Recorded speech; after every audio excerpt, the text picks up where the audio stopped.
Hello comrades, thanks for tuning in to this brief update on the show and what you can expect going into 2023, as well as a preview of a bonus episode. But before we get to that, first some thank yous and acknowledgements. First, thank you for listening. It has been encouraging and inspiring to see that people around the world have been listening to the podcast. Comrades in North America and Western Europe, and in Eastern Europe and the former Soviet Union, to Brazil, India, Iran, El Salvador, Japan, South Africa, and many other places. I hope that this opportunity to learn alongside with me has encouraged you to learn more about actually existing socialist countries, both past and present.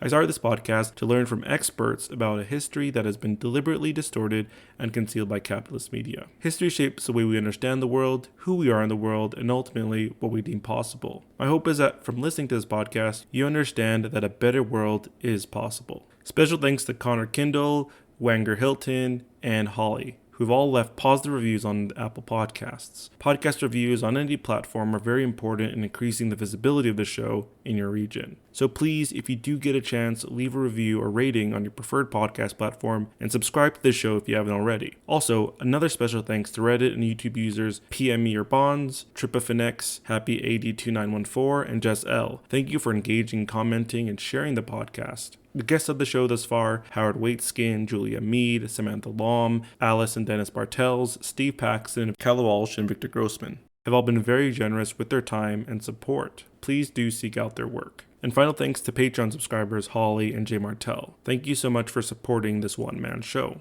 So with that out of the way, what's next? New episodes will begin to regularly be released again every 2 weeks starting in January. Coming up, we have an episode about Laos, an often forgotten socialist country.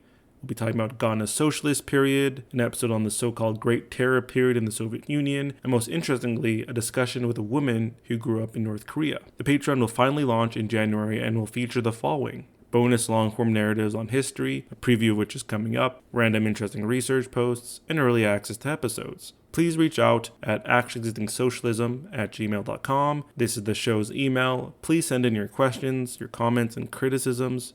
And now, a preview of the first bonus episode entitled Socialism, Literacy, and the Cold War. And today, this man is going to night school. He said, I can read. I can read. Do you know what it means to be able to read? Do you know what it means to be able not to read? I remember when I gave my book to my father, I dedicated a book of mine, Power and the Powerless, to my father. To my father with my love. Gave him a copy of the book. He opened it up, looked at that. He'd only gone to the 7th grade. He was a son of an immigrant, a working class Italian. And he opens the book and he starts looking through it. And he gets misty-eyed, very misty-eyed. And I thought it's because he was so touched that his son had dedicated a book to him. That wasn't the reason. He looks up at me and says, I can't read this, kid. I said, that's okay, Dad. Neither can the students. I mean, that's not something.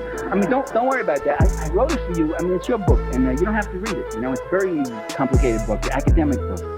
I can't read this book. And the defeat that man felt. That's what illiteracy is about. That's what the joy of literacy programs is. That's why in Nicaragua you got people walking proud now for the first time. They were animals before. They weren't allowed to read. They weren't taught to read. So you compare a country to what it came from, with all its imperfections, and those who demand instant perfection. The day after the revolution, they get up and say, are there civil liberties for the fascists? Are they going to be allowed to have their newspapers and their radio program? Are they going to be able to keep all their farms? The passion that some of our liberals feel, the day after the revolution, the passion and concern they feel for the fascists, the civil rights and civil liberties of those fascists who were dumping and destroying and murdering people before. Now the revolution has got to be perfect. It's got to be flawless. Well, that isn't my criteria. My criteria is what happens to those people who couldn't read. What happens to those babies that couldn't eat, that died of hunger? And that's why I support revolution. The revolution that feeds the children gets my support. Not blindly, not unqualifiedly.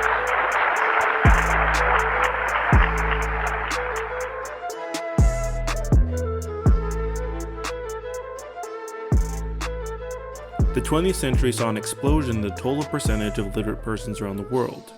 In the year 1800, the global adult literacy rate was approximately 12%. By 1900, it had trickled to only 21%. By 1950, it had surged to 56%.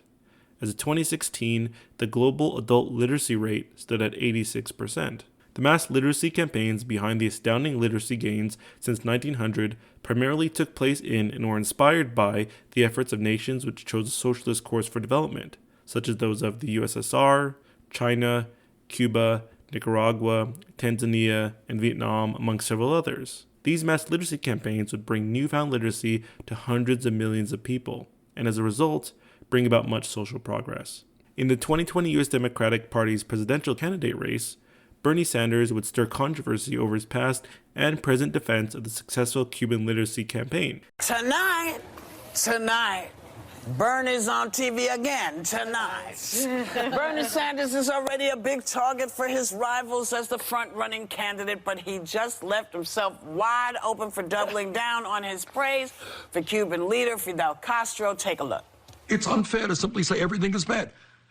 You know, when Fidel Castro came into office, you know what he did?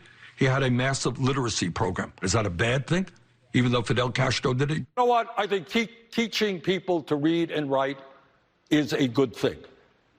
I have been extremely consistent and critical of all authoritarian regimes all over the world. The truth is the truth. And that's what happened in the first years of the Castro regime. So, what is he saying?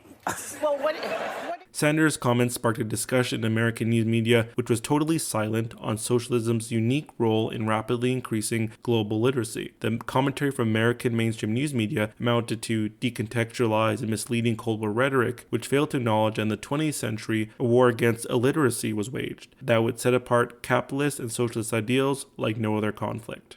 What made most nations highly illiterate for much of the 20th century was a conglomeration of internal and external isms: colonialism, racism, capitalism, imperialism, feudalism, religious fundamentalism, and gender discrimination-ism. Across what would become the USSR, almost all of its republics, with the notable exceptions of Estonia and Latvia, had a literacy rate of 50% or much lower in the few years following the October Revolution in 1917. Vietnam had a 5 to 20% literacy rate prior to their socialist revolution in 1945. China had reported a 20% literacy rate before their 1950 socialist revolution. In the Tsarist Empire, which stretched over Eurasia, the mystic beliefs of the dominant Eastern Orthodox Church were skeptical of Western education in general, and specifically the promotion of literacy, which stilted their own literacy development. When the Tsarist Empire finally started taking literacy development seriously in the 1860s, after reforms under Peter the Great, it was Russian and Eastern Orthodox supremacist in orientation. Their growing focus on education did not develop literacy for the tens of languages in its domain, leaving many millions to languish in illiteracy. In North America, the first peoples of the continent had their indigenous languages suppressed in favor of English in an effort to quote-unquote civilize them. In British colonial India, literacy rates stagnated. From 1881 to 1947, a period of 60 years, the literacy rate rose from a mere 3% to 12%. In colonial Vietnam, the French colonizers actually reversed the high literacy rate of the Vietnamese from a majority literate population to a mere 5% due to the poor colonial investment in education. In the diverse nations of the African continent, which in the 21st century still has relatively low rates of literacy, studies have shown that the legacy of the transatlantic slave trade and colonialism greatly impeded literacy growth. The cycle of colonialism and slow literacy development was repeated throughout the colonized world. Literacy efforts in the colonized world were a means to the end of supporting the colonial administration through both economic and religious regulation.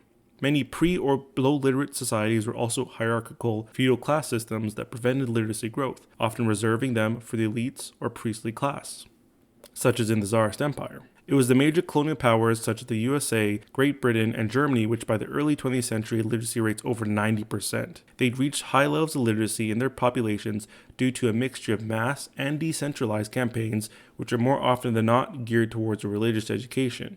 Much to the dismay of the elite, the high literacy rates provided for a degree of expanded political, economic, and social freedoms for the working class, women, and formerly enslaved persons who had often violently had to protect their right to education.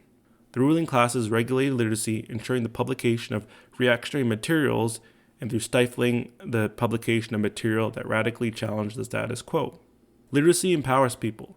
Characteristics people develop through developing literacy skills include individualism, objectivity, holding of individual opinions, capacity for logical analysis, and context-independent thinking, a sense of history and universalism. It equips individuals for greater participation in political institutions as well. It also allows a new way for people not only to be culture makers, but also enjoyers of culture. The slow spread of regulation of literacy in the early 20th century was not a bug, but a feature of the dominant capitalist world system built on imperialist expansion and exploitation. It was when this system was directly challenged that the majority illiterate global population experienced rapid literacy growth. See you all in January.